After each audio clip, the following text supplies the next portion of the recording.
Welcome back, and today we are going to be taking a look at the Eurofighter Typhoon with the new AESA radar and of course also the double rack for the AMRAAM. In reality, not much changes in terms of how you play this thing. It is just essentially a quality of life update. The two extra missiles go a long way, as that is one of the two detriments that the Eurofighter really had.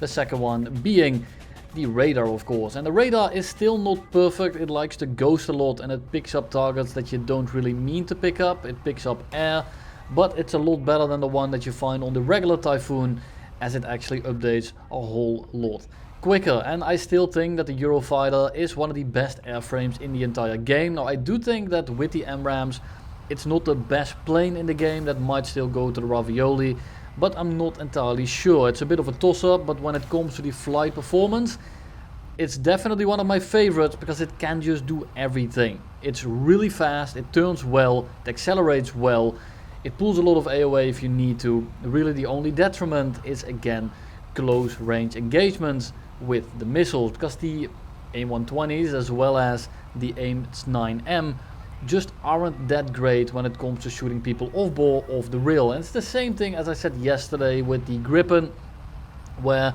it's not that big of a deal, because if you manage to get really close to someone, it is gonna be just winning in the dogfight. So it's not as much as an issue as when you are playing something like the Su-30 SM-1, for example, where if you get past the merge and you cannot R-73 them, you are essentially dead. With this thing, that is not really an issue, because you will be able to stomp essentially everyone when it comes to an actual dogfight. Now it's of course a little bit different when it comes to missile jousting. If you run into something like an Su-30 SM-2, for example, you need to be very much aware of the fact that they can lock you past the notch. They have an incredibly strong radar with incredibly stupid angles that is just kind of scary to engage if you are on equal ground. Now if you have an advantage, you can definitely win. The performance is completely there, but if you get ran at by an Su-30 SM-2 that really wants you dead, he has way too many missiles, his radar is way too strong, and the flight performance is still pretty good. He is just going to joust you straight into the ground. Granted, he doesn't make any mistakes. Now here we have a small fight with an Su-30, and I just wanted to put this in here for one reason alone. I'm basically out of fuel. We merge with him. I'm going incredibly slow. I'm trying to make my fuel last by putting it on 60%. We run out, we're going 400. This guy has us completely by the balls, and then he decides to do the smartest thing you can do, and that is turn off the AOA limiter and stall directly underneath the guy that you're trying to kill. This is why we don't press set button. It is not worth it 99% of the time. I used it twice since the patch dropped, just to give you an indication, and one of them was a Hail Mary because I was dead anyway. It didn't end up getting me the kill, by the way, and the other one you saw in the Su-30 video. Now here we see the AIM-120C in action. I use one for long range. It's a little bit quicker, it has a little bit more range, and the time to target is a little bit shorter, but keep in mind, at close range these missiles are less maneuverable, and that's why I primarily carry the AIM-120Bs. I think that these are more suited for ARB, and as of right now, with the massive furballs going around and you getting jumped from 20 angles at the same time, I think it's a good idea to have missiles that are slightly more maneuverable at close range, opposed to missiles that are slightly better beyond 20 kilometers, where if you hit them, it's 90% down to them getting hit by it anyway, and I don't think an AIM-120C mid-game is gonna have all that much use, mainly because, well, people that get hit by those kind of missiles from long range at the start are probably not gonna survive throughout the mid-game, and then they are just gonna notch your missile easily, wasting it completely. You're better off trying to use it in mid to close range and then try to missile joust and try to close the gap. Now the nice thing is that the Eurofighter is just so damn quick and has so much power that your first shot will probably outrange your enemy, and this gives you a good initiative in order to run people down and drain them of energy and push them into a bad position. And now you actually have enough missiles to do it as well. When you had 6 AMRAAMs only, this was a little bit more difficult, especially with the radar being bad as well, and the missiles just being a little bit lacking. 2 extra is pretty huge considering we only had 6 to begin with, and now we're actually able to put some pressure on people at the start, as well as if you keep your missiles, you have enough to contest basically every plane in the game, because you actually have enough now to keep shooting back. When you are missile jousting and the other guy has 6 more missiles than you, you're probably just going to be shit out of luck if they're good, because eventually you are going to run out and now they get to run at you completely for free. Get an RWR warning behind from an Su-30, Su-27 on the radar there, likely the same plane. He is kind of evading it, but I think he's just running straight at that AFA-18. He takes it directly in the tail, and then we notice a spike from the Eurofighter in front, and then we suddenly out of nowhere get a missile warning from pretty close range. You can tell that it's kind of zipping around us. It's really close, not exactly sure where it is, so we're just gonna dive into a little bit thicker air and just get out of there. It looks like that missile was going pretty slow and we're able to just simply outrun it. Su-30 again, RWR on the right, and I do think it's the guy that spotted. He's shooting at someone else, so for now we should be somewhat safe. I'm not going to be firing from this kind of range at him. It's a bit of a waste of missiles, especially with the amount of teammates that we have around. One of them is already dead. We're just going to put our plane back into a little bit of a climb and see if we can get over the enemy. Quick access with the HMD, switch on over to the TWS here to get a better lock. The TWS lock is slightly better for data link than a hard lock. However, sometimes the radar again likes the ghost. We preemptively go into a little bit of a notch as we look at the entire team streaming in. Huge HMD here yet again, but it's just to quickly switch targets. Missile out, second missile out, and we are just gonna take a look at where our missiles are going. The Su-30 that we shot at is actually actively notching. The one below us gets completely collapsed. The other one unfortunately goes into the notch, and we need to fire off this missile to just force him the turn. Second plane comes in, it's a Typhoon, and we need to notch him, which opens us up completely for the Su-30 on R6. We are gonna notch his missile, then turn to the right. We're gonna engage the Eurofighter while also turning into the Su-30. We get our missile off. Notice that the Su-30 isn't really firing and breaks off into the wrong direction. So we are actually going to turn around here and re-engage the Su-30. Now we have a little bit of extra room. Not sure what he's doing exactly. I'm sure he doesn't either, as we give him a good night's kiss with the A9M directly on the forehead. Another Eurofighter coming in on the left here. We go into the notch. Pretty easy notch at this range. That is not ever going to be connecting with us, but we are now in a pretty bad position because he is engaging us and he is on R6. Luckily we do have a teammate around. We just kind of disengage for now, and we just look at where he is going to be going. We don't have any missiles left, or at least no radar missiles, no Fox 3s. J10 on our front, Eurofighter on our rear, and we just need to go somewhere. We need to start notching. This is the immediate threat. The J10 might come in very soon here, but for now there is a missile actively coming at us and I need to defeat it right this instant. Make sure that we don't go too fast in this merge. We also don't have any fuel left basically.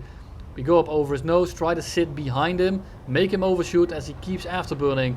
We prime on the A9M, and at this kind of range, if we get a good launch, he is probably not going to be flaring it unless he pre-flares it. Turn back into notch here, and luckily the Eurofighter turns into the same direction, so we're able to stick on him while that missile comes in. He's air braking. It's a little bit too late at this kind of speed. It's pretty easy to hit, and the FPS drop was in my game. It is not your computer. Flare the missile, but it gets close enough to the point where it splashes us anyway. Doesn't do significant damage, but our plane has seen better days as we are on 15 seconds of fuel left, and that is going to be the game. Next match, we are again high fast, just on the contrail level, and we are going to launch our 1A120C at Mach 20 to collect our free kill. And then we go defensive because the entire T of China knows that we're here. We need to start dropping some altitude, get into that thicker air, make the missiles run out of energy just that little bit sooner. I have a tendency to over defend on these missiles because you don't know where they are exactly. When you have a good AESA radar, sometimes you can pick up the missiles with your radar, you can tell exactly where they are, and that's a very nice feature to have. But in this case, that is not what's actually happening.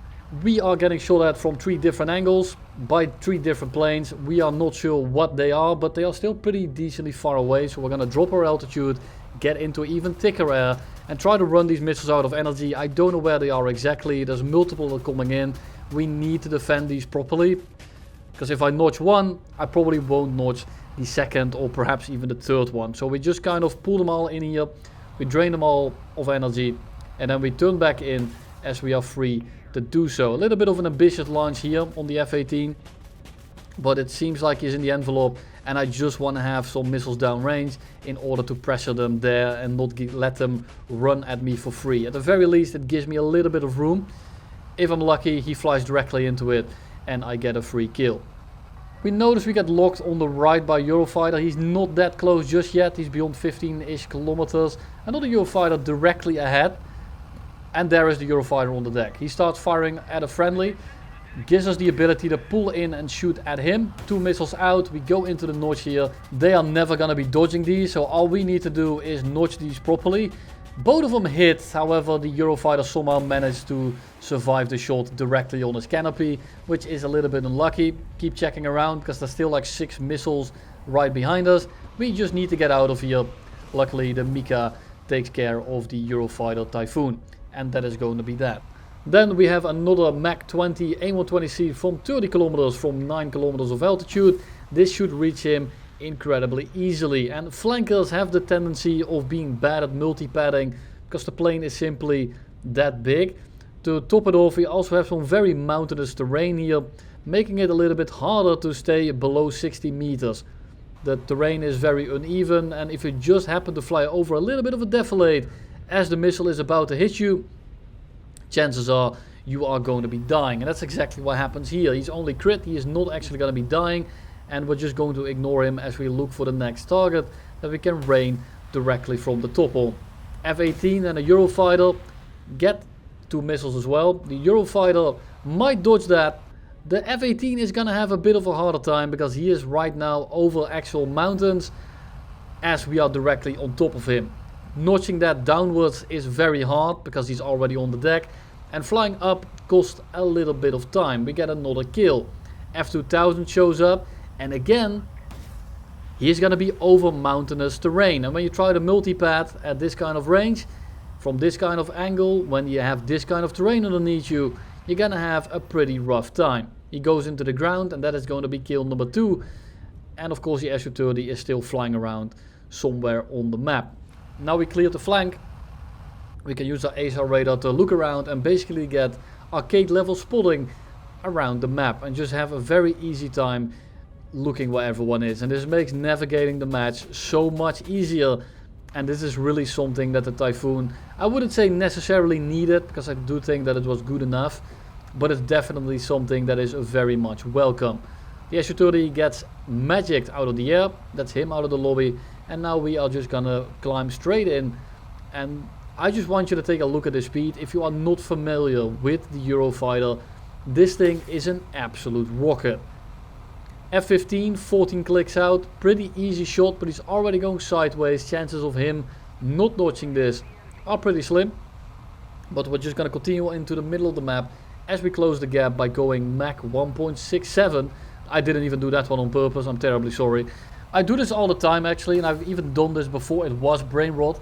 I really love when someone comments on a 6.7 mention from like 3.5-4 years ago. Absolutely terrific. F-15 notches the first missile. Doesn't actually pay attention for the second one. We try to double tap him with the AIM-9.